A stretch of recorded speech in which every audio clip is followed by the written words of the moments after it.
제목은 항상 기뻐하는 성도입니다. 네, 오늘 말씀은 바울이 데살로니가 교회를 향해서 쓴 편지인데요. 데살로니가 전서 우리가 아는 것처럼 바울이 기록한 편지입니다. 이 데살로니가 교회를 향해서요. 마지막 때를 준비하는 이 하나님 예수님 다시 오실 그 날, 그 예수님 재림하실 그 날을 준비하는 성도들의 자세를 권면하는 그런 말씀입니다. 그래서 데살로니가전서 5장 첫 부분을 보면요, 저희가 읽진 않았지만 그 첫 부분을 이렇게 쭉 보다 보면 때와 시기에 관하여 쓸 것이 없다 이렇게 말하고 그날이 도적같이 올 것이라고 어느 때에 올지 아무도 알 수 없으니 깨어 있으라고 그렇게 성도들을 향해서 권면합니다. 그날이 갑자기 찾아올 것이라고 그렇게 말하는 것입니다.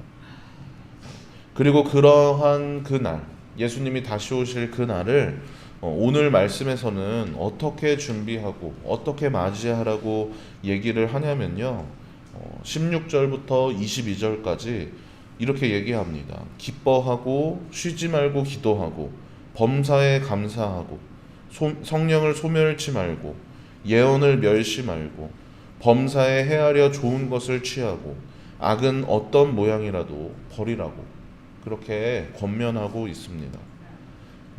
이것이 마지막 때를 준비하는 성도들의 태도가 되어야 합니다. 이 말씀들을, 이 태도를 무엇으로 시작하냐면 항상 기뻐하라, 항상 기뻐하라는 말씀으로 시작하고 있습니다. 언제 올지 모르는 그 날을, 도적같이 올 그 날을, 항상 깨어서 준비할 그 날을 항상 기뻐함으로 그렇게 맞이하라고 합니다. 얼마 전에 이제 대신방이 끝났는데요. 그게 성도님들 신방하면서 이렇게 다니다 보면은 재밌는 얘기들, 이렇게 좀 신기한 얘기들을 듣게 됩니다.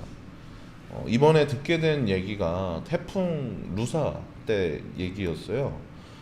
다들 기억하실지 모르겠습니다. 그때 이렇게 겪으셨던 거를 한 권사님께서 이렇게 당시에 가축을 기르셨는데 그 가축이 이렇게 물에 떠내려가는 모습 보면서 그렇게 애처롭게 외치셨다고, 돌아오라고 그렇게 외치셨다는 말씀을 들었고, 또 저기 장덕리인가요? 그 장덕리 그쪽에서 산에서 이렇게 내려오는 물 때문에 마을 회관이 하룻밤 사이에 이렇게 쓸려 내려갔다는 말씀을, 그런 얘기를 들었습니다. 저는 사실 이런 자연재해를 겪어본 적이 없어요. 이렇게 경기도 그쪽에 살면서 아무리 비가 많이 오고 아무리 바람이 많이 와도 여기서 제가 겪어본 것까지는 겪어본 적이 없는데, 그래서 그 모습이, 그 하룻밤 사이에 건물이 떠내려갈 정도로 비가 오는 그런 모습들이 상상이 잘 안 됩니다. 올해 초에, 저희 2023년 초에 눈이 많이 왔던 날이 있었잖아요. 그리고 8월인가요? 이렇게 비 많이 왔던 날이 있었고, 4월달에 이렇게 바람 많이 불어서 강릉에 강릉에 불났던 그런 날이 있었습니다. 그 날들이 제가 지금까지 살아오면서 가장 눈이 많이 내린 날이고, 가장 비가 많이 내린 날이고, 가장 바람이 세게 불었던 거예요. 제가 경험해 본 것 중에. 근데 그때 그 태풍, 그 루사, 그거는 성도님들 이렇게 말씀하시는 거 들어보면 제가 겪은 것에 비하면은, 제가 겪은 거는 정말 그것에 비할 바가 못 되겠더라고요. 그래서 그게 어느 정도인지 상상조차도 안 됩니다. 그리고 이제 우리가 내년이 되면 또 눈이 내리고 또 비가 내리고 또 바람이 불 텐데, 내년엔 어느 정도일까? 이제 내년에는 눈이 얼마나 쌓일지, 그리고 비가 얼마나 올지, 이런 생각들 하면은 사실 좀 두려운 마음이 좀 있습니다. 제가 마지막 때는 과연 어떤 모습일까? 이 성경의 상징적인 비유들을 보면서, 그리고 그렇게 떠올려 봤는데 마치 이런 모습이 아닐까 싶습니다. 태풍 루사처럼 이렇게 하루아침에 있던 건물이 사라지고, 그리고 내 재산이 떠밀려 내려가는, 하나님이 만드신 그 자연 앞에, 하나님이 행하시는 그 일 앞에 인간이 그동안 쌓아 올렸던 그 모든 것을 허무하게 무너져 내리는 그런 모습을 한번 떠올려 봤습니다. 이것이 과연 성경에서 기록하고 있는 그 날에 대한 이제 상징적인 그 비유가, 상징적인 말씀들이 실제로 우리가 마주하게 될 그 날과 얼마나 같을지, 그리고 얼마나 차이가 있을지 알 수 없지만, 그래서 그날의 모습은 우리가 정확하게 알 수 없지만요, 세상이 무너져 내린다면 그 처참함을 그때의 그 상황, 그날의 그 상황에 빗대어서 생각해 볼 수 있을 것 같습니다. 이렇게 생각을 해보면, 이렇게 생각을 떠올려 보면, 제가 주문진에서 겪어본 것들, 주문진에 와서 겪어본 그 것들을 태풍 루사의 비교가 안 되듯이, 그리고 그 태풍으로 겪은 일 또한 마지막 때 비교가 안 될 텐데, 그 태풍으로 겪게 된 일들도 마지막 때에 비교가 안 될 텐데, 그날이 얼마나 끔찍할까요? 네, 두려운 마음이 앞서게 됩니다. 근데 오늘 말씀에서, 오늘 우리가 읽은 이 말씀에서 그날, 그렇게 두려운 그날을 어떻게 준비하라고 하냐면, 항상 기뻐하고 쉬지 말고 기도하고 범사에 감사함으로 준비하라고 합니다. 내년에 내릴 눈도, 내년에 올 비도, 그 바람도 두렵고 걱정이 되는데, 그것과는 비교조차 할 수 없는 그 날을 우리가 기쁨으로 맞이하라고 합니다. 우리가 어떻게 그날을 기쁨으로 맞이할 수 있습니까? 우리가 어떻게 항상 기뻐하며 쉬지 않고 기도하며 범사에 감사함으로 그날을 이렇게 감사함으로 살아갈 수 있을까요? 사실 우리가 살아가는 이 삶, 이 현실의 삶은 이 셋 중 하나도 지키기가 쉽지가 않습니다. 우리가 겪고 있는, 우리가 경험하는 많은 순간들이 기뻐하기보다 슬픈 일들이 많고, 쉬지 않고 기도하기에는 바쁜 우리의 일상들, 그것을 외면할 수가 없고요. 범사에 감사하기에는 감사하기보단 불평에 앞선 그런 일들이 우리가 겪는 일상의 일입니다.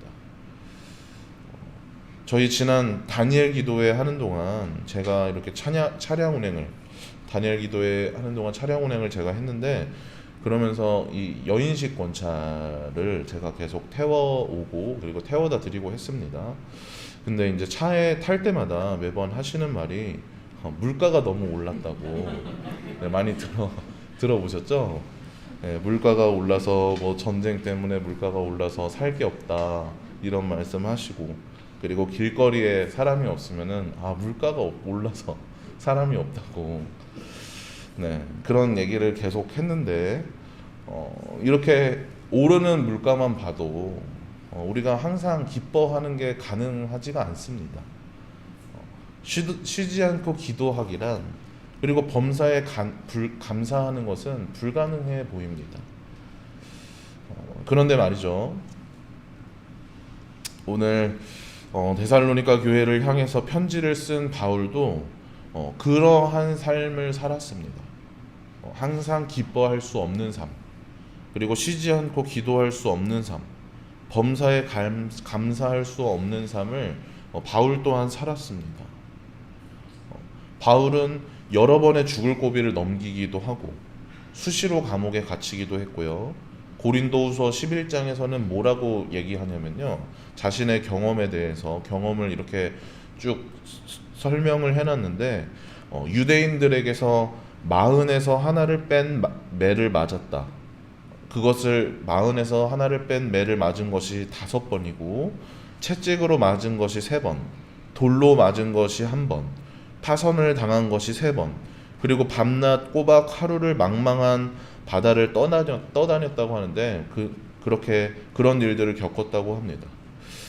그리고 이뿐만이 아니라 그렇게 전도 여행을 하는 그 기간 동안 강도의 위험을 겪기도, 동족의 위험, 이방 사람과 도시의 위험을 겪기도 했고요.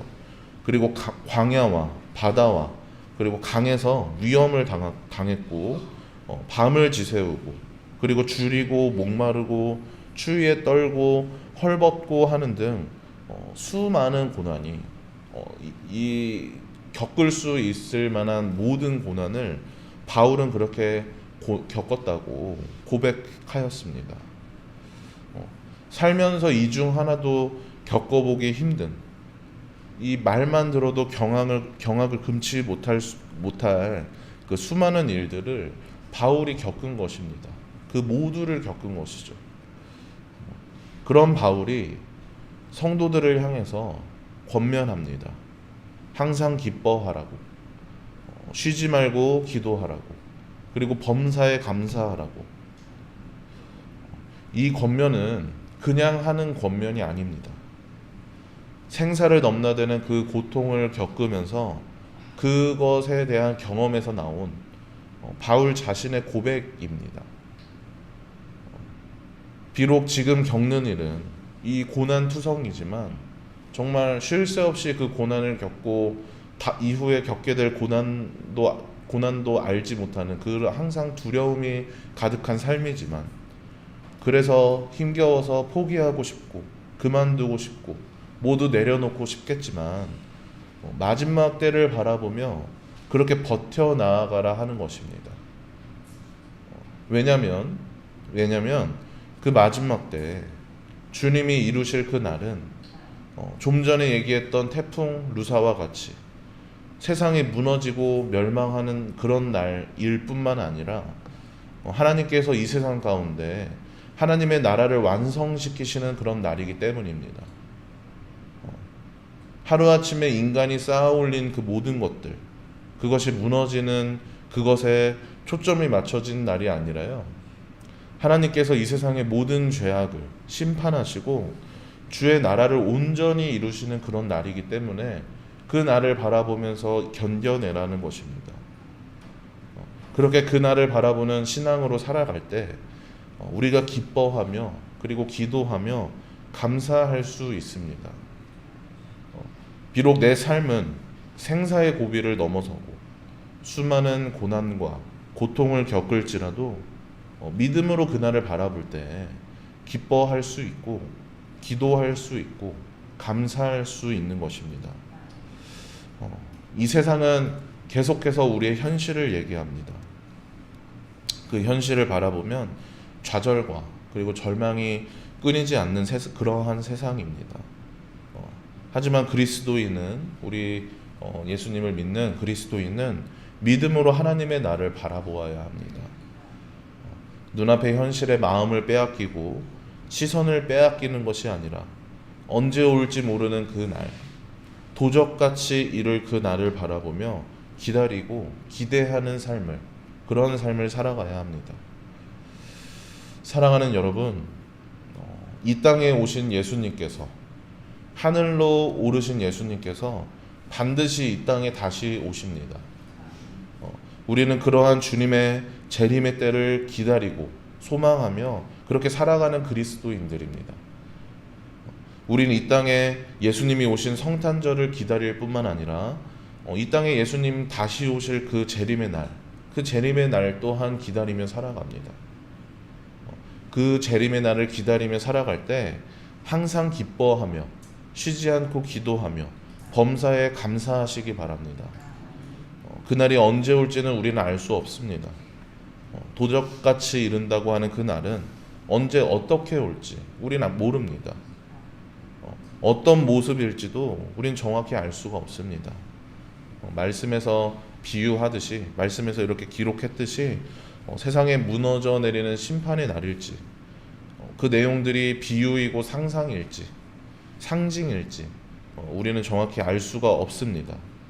다만 확실한 것은요, 확실하게 말씀할 수 있는 것은 그날에 하나님께서 하나님의 나라를 완성시킨다는, 이 땅에 완성시키실 것이라는 것입니다.